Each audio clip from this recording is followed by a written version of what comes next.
Ladies and gentlemen, our Grand Marshal this year could not embody and represent who we are as a community any better. He's incredibly smart. He's an incredible leader of industry.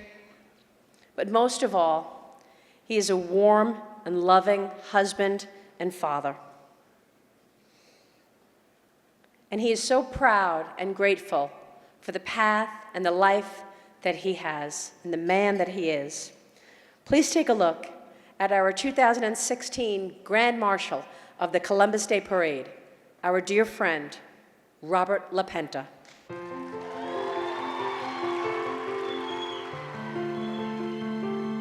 My grandparents were first-generation Italians. They came from Rome and Naples.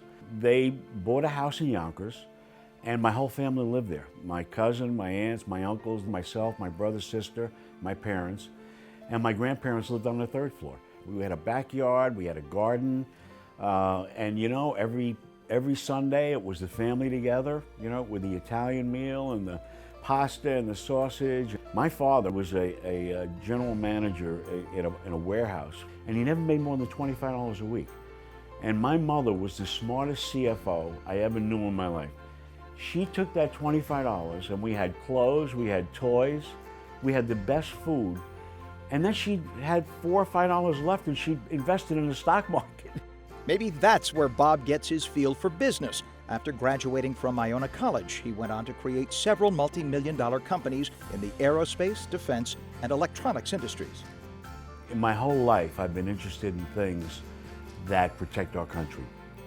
And to be part of it and to participate and contribute to it is something that I really take a lot of pride in. Bob's career is really a remarkable story of someone who has done well, but has also done good. Bob knows that success and education go hand in hand, so he's given generously to his alma mater. So I created a student union where all of the students at Iona, 3,000 can go, and they have study halls and they have video and computers. And now I'm contributing to building a new business school. And to have me be part of that, and my family be part of that, it's amazing. Bob's not all business. His other passion? Thoroughbred racing. And he always manages to find time for family and fun. This past summer, we had the trip of a lifetime. We had an opportunity to go to a private concert in Tuscany for Andrea Bocelli.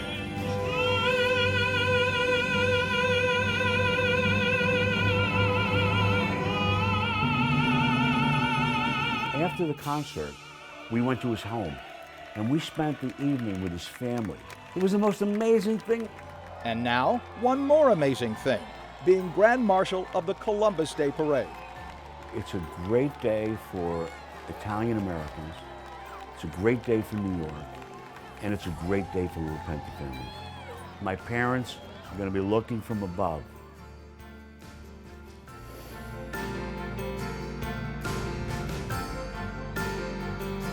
Wow.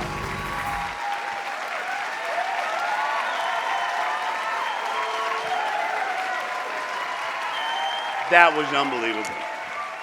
I'm going to get a copy of that and put it in a time capsule for the LaPenta family. That was really great. You know, before I start, I'd like to acknowledge and congratulate my co-honorees tonight. I'm really proud to be part of this threesome that's made this such a great evening. It's really, really been great. You know, it's 10 to 11. I mean, there are, you know, pluses and minuses to everything in life. You know, starting at 10 to 11 after we had great entertainment, everybody's been drinking wine and coffee and dessert. I mean, I don't think you want to hear me speak for more than, would you say 9 or 10 minutes? So, Lori, set your cell phone, and when I go past 10 minutes, let me know so I can stop. You know, this is a great photo. You know, over the past month and a half, we've taken a lot of videos. We had ABC come and they produced that video. I went out, I was in the hallway tonight, 3 or 4 people came up to me and they all said, wow, you look so much better in person than you do in photos. You know, I've always said that. Nobody ever really agreed with me, but I'm never going to take another photo for the rest of my life. I'm done.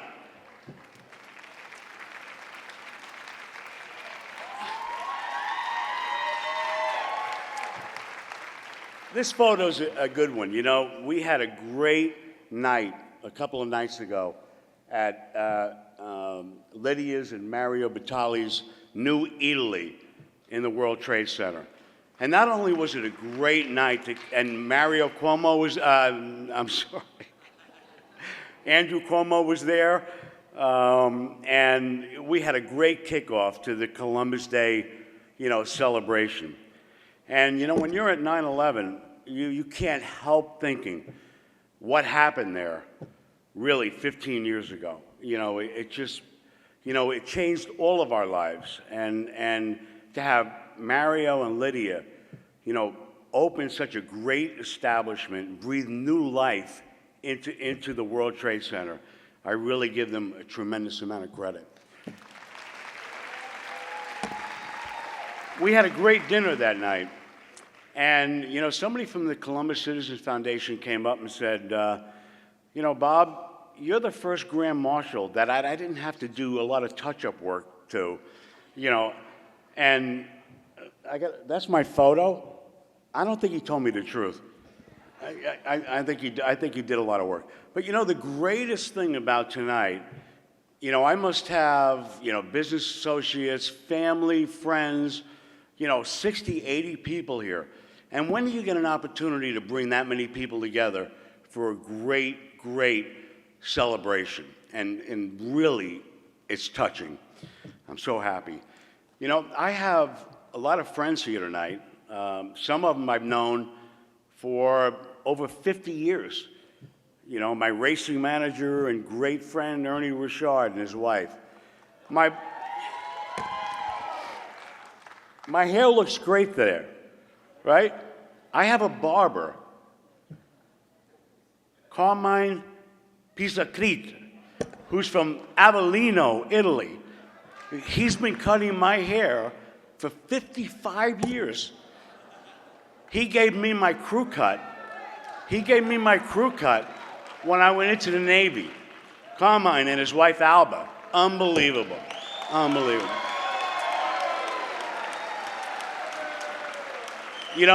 And he's been here for 55 years. He still cannot speak good English. It's unbelievable. I have another another Iona graduate here, Bill Michaels, and his wife, Gloria. They run the marina where I keep my boat. If it wasn't, and he's an Iona graduate, great guy. I know him for 40 years. If it wasn't for Bill, I'd have a lot more money in my pocket. So in fact, I named a horse after him called Wild Billum. But this is a great night. And, thank you, Maria Bartiromo, an internationally phenomenal, business journalist, and the dedication and effort she puts into this Columbus Citizens Foundation is just amazing. Thank you so much, Maria. And thanks for giving me that great introduction. And, I lost a lot of sleep this week because, I don't use any notes when I speak. When I have notes, I get confused and I get all screwed up. But I was praying that somebody would talk about all of the great prior Grand Marshals we have in the room tonight, because there's no way I would remember all of their names. Thank you so much, Maria. Angelo Vivolo, you helped me too, because you summarized my life. And, when I don't have a lot of notes and I had a couple of glasses of wine, I leave a lot of stuff out. But anyway, I appreciate it. And all of the effort, I got to tell you, they work for a year to put this celebration together. And they don't get enough credit. So we ought to give everybody in connection with the Columbus a big hand.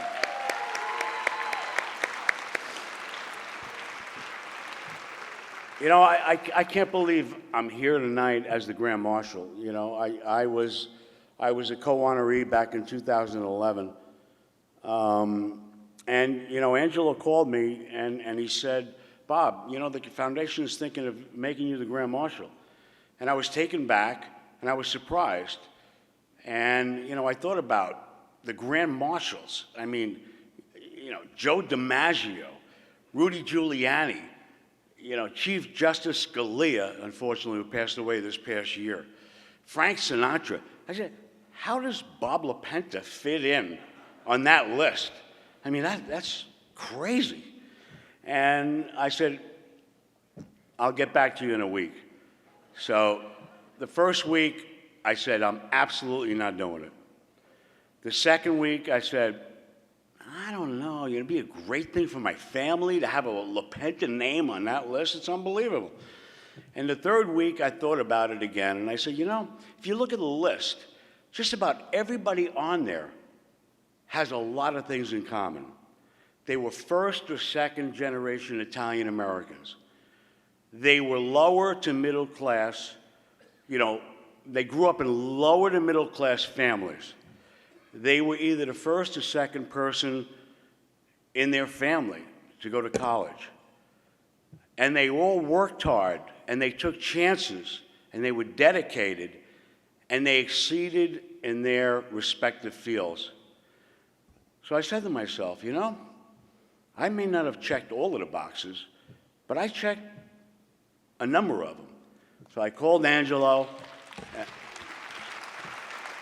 and I said, I'll do it.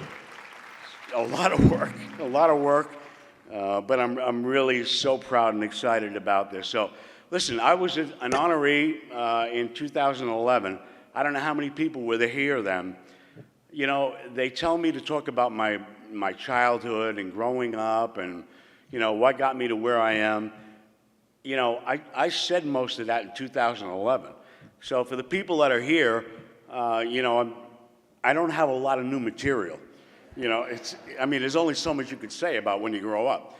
But, I grew up in Yonkers, a lower middle class family. Yonkers was really a town of immigrants, Irish Americans, Italian Americans, people from Europe. We had a very quiet life. In winter we went to school. We did our homework at night, unless it snowed in the winter. It seemed like it snowed every day in the winter. You guys ever realize that? Maybe there's really something to global warming. But I would have my nose pressed up the window every night, looking at the lamppost, praying for snow, so I didn't have to do my homework that night. It was unbelievable. But every Saturday, we'd go to St. Mary's, which was about 3 miles away, to make confession.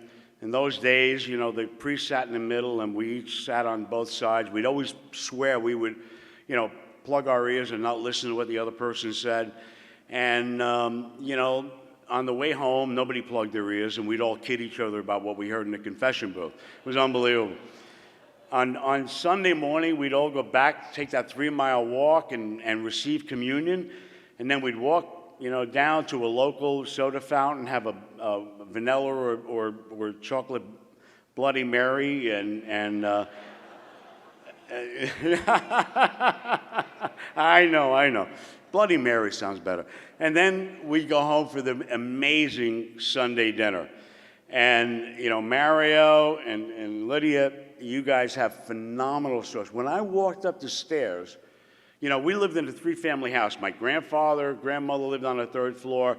My cousin, my aunts, my uncles lived on the 1st floor. And we lived on the... When I walked up the stairs, the smell of that gravy was beyond comprehension. So I'm sorry, Mario. My aunt had you beat. And Lydia, she... before she passed away, she gave me and my wife, Lori, a few tips. We haven't even come close, right? Unbelievable what. But anyway, so, the summer was, great. We didn't know about the Hamptons. We didn't know about the Jersey Shore. We didn't know about Newport. We didn't know about Cape Cod. We just played stickball on the street, And, two sewers was a home run. My cousin, by the way, who lived in our house, we were on the team together, and Marguerite was the best baseball player on the whole team. But, my father worked 3 jobs. I never saw him. And the highlight of my summer was when he would bring me to work with him. He was the superintendent of a Sherwin-Williams paint factory. And he'd give me 1 week during the summer. I'd go, and we'd open bills and take inventory. He was a great guy. Anyway, as a reward, he would take me to the Canal Street Diner. And, you know, every year we'd have, you know, Canal Street Diner back then had tablecloths and silverware, and it was great. And, you know, everybody has defining moments in their life. One day with him was a defining moment. I was looking around in the diner, and I said, what are all these guys with these beautiful suits and ties and white shirts, crisp, you know, who are they? He said, they're business people. And I said, what is a business person? He said, a business person, they build and manage companies, and they're very successful. And I said, Dad, that's what I'm gonna do. He said, well, if you wanna do that, you have to work hard, you have to get great grades, and you have to go to college. And I said, that's what I'm gonna do. So while my friends were reading comic books, every night I was reading annual reports. Or before I did my homework, I'd open up the New York Telegram and read the business section. And it was unbelievable. So I worked hard. Finally, I graduated high school. I was ready to go to college. I applied to Manhattan, St. John's, and Iona. And my father told me, Robert, you can go wherever you can afford to go. He had no money to send me to college. And I said, well, that's fine. I was working at a day shop, all I could do that. So I picked Iona, not only because that's what I could afford, but Iona, to me, had the best business program in the entire tri-state area. Just a great, I know there were Irish Christian brothers and everybody else was Jesuits, but that's where I wanted to go. And let me tell you, my first year at Iona, it was like Charles Dickens. It was the best of times and the worst of times. My first semester, I partied like a rock star. You know, there was no, you saw on the video there, LaPenta Student Union. There was no student union back then. There was the Beachmont Tavern. And we had a blast. It was great. And what happened was, after my first semester, I got my grades, and they were 1.5 GPA. And Iona sent me a nice letter saying that if you don't get your CUME GPA up to 2, you are no longer coming on our campus. I said, this is not a good thing. So there was no more Beachmont Tavern, there was a library, it was boring, it was horrible. And the next semester, I got a 4.0. And the president called me in and he said, what did you do? I've never seen anything like this. And I said, you know, I mean, what I did was, and it was really a tremendous lesson in life, if you want to succeed, you have to put your head down, you have to work hard, you have to have passion, and never take your eye off the finish line. And that's what I did. And that's a lesson for all of us. So I graduated college. I went to, back then, a Big 8 accounting firm, which is now a Big 4. I was in Haskins and Sells. It's now Deloitte and Touche. There was no Italian on Wall Street. There was no partner in an accounting firm. And if you wanted to find an Italian running a big company in the United States or anywhere, you had to go to Italy. There was just nobody there. We made tremendous strides. You know, we've come a long way, and we're very proud of it. So I went to Wall Street. After 5 years, I went into private industry. I spent my whole career in aerospace and defense. Started with a company called L'Oreal, $20 million. We built it to $8 billion. When the wall came down in Germany and the Cold War was over, our chairman, who was a phenomenally smart, great leader, Bernard Schwartz, decided he wanted to get out of aerospace and defense. And one of the companies we bought was Ford Aerospace. They made satellites. So he went off to the satellite business. My colleague, Frank Lanza, who used to be a member of the Columbus Citizen Foundation, and I went to Lockheed Martin and ran a $15 billion defense electronics business for him. When Desert Storm happened, it really was, eye-opening for everybody in the United States. We had all of the weapons you could possibly need to defeat any enemy. The problem was they weren't connected. So when Saddam Hussein fired a Scud missile, we would have a satellite pick up that launch. They would transmit the data back to NORAD. NORAD would calculate where that was going to go, when it was going to get there. We then transmit that back to Riyadh. Riyadh would transmit it back to the Patriot missile range.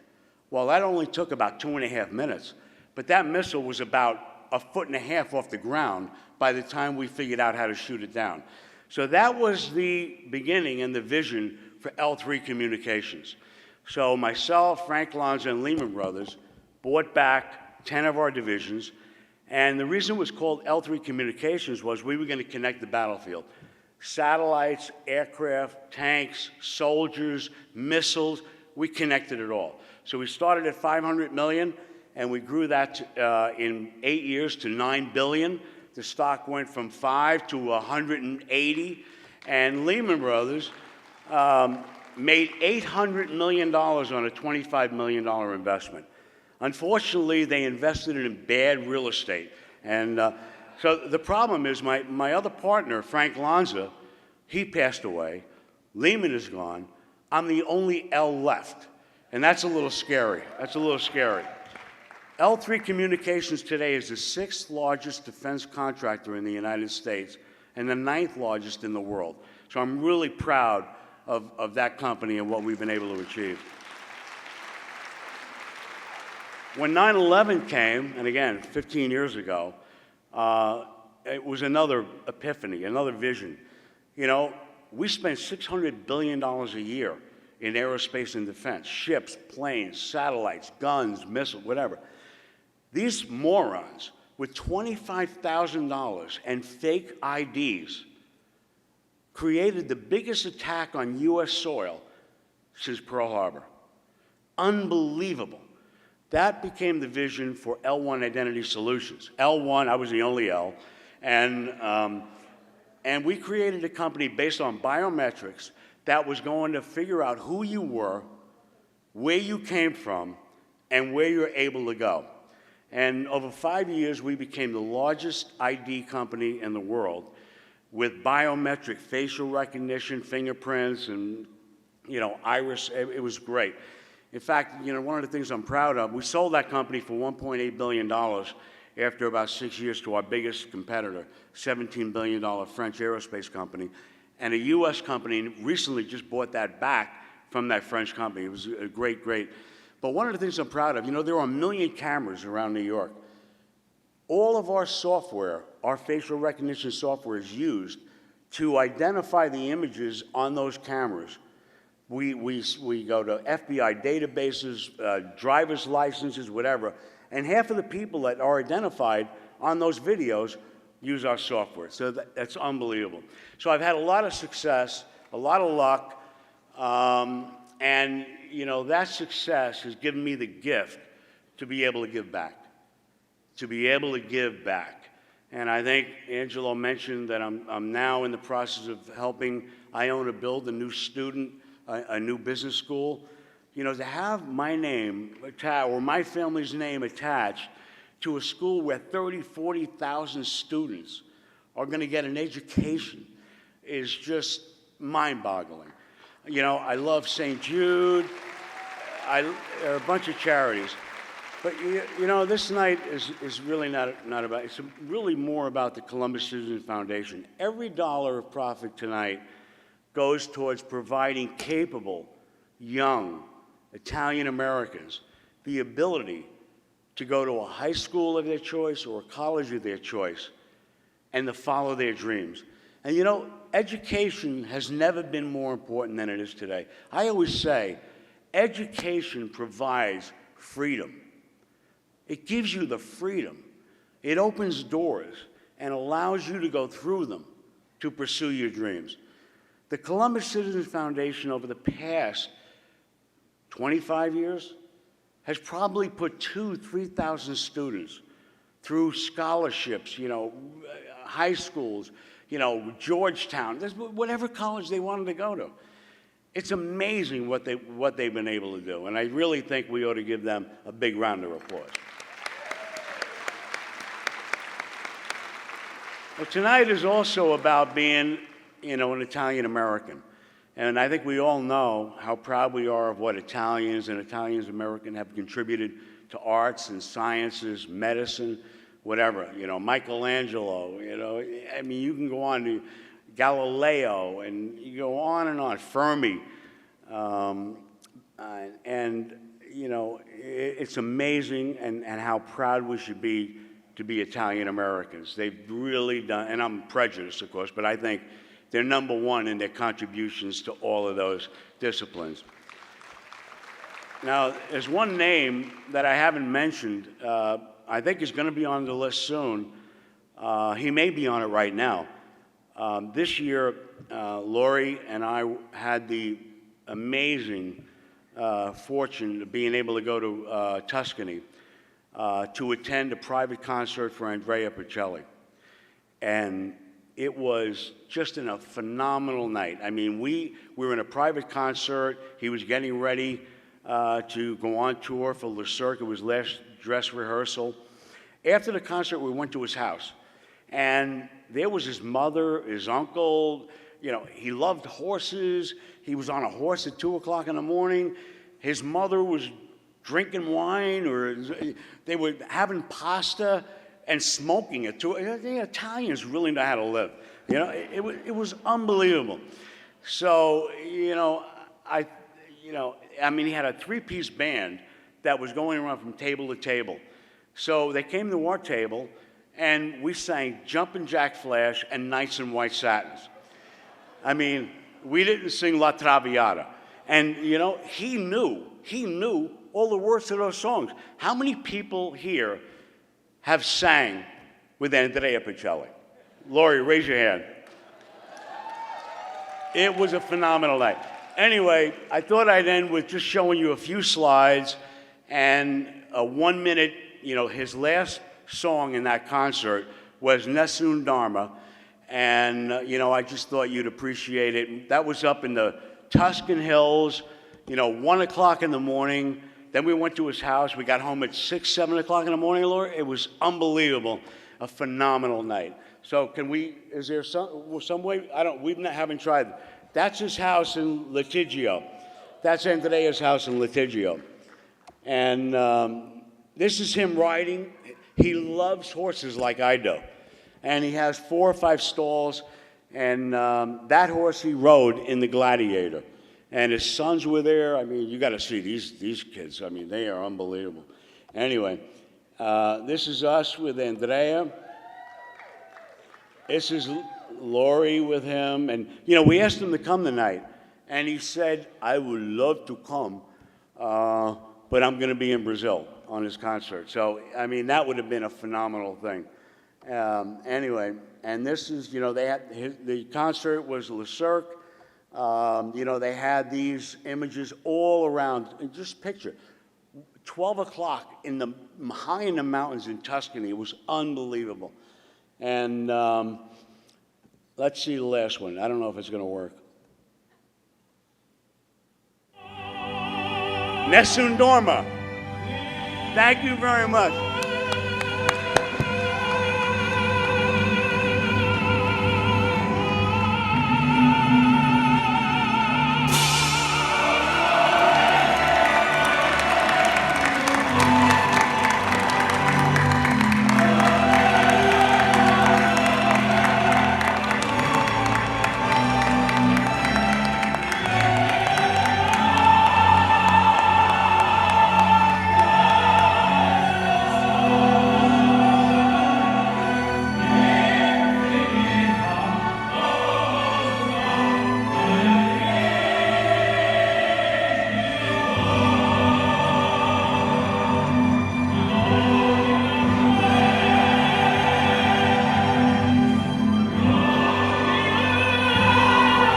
Gala.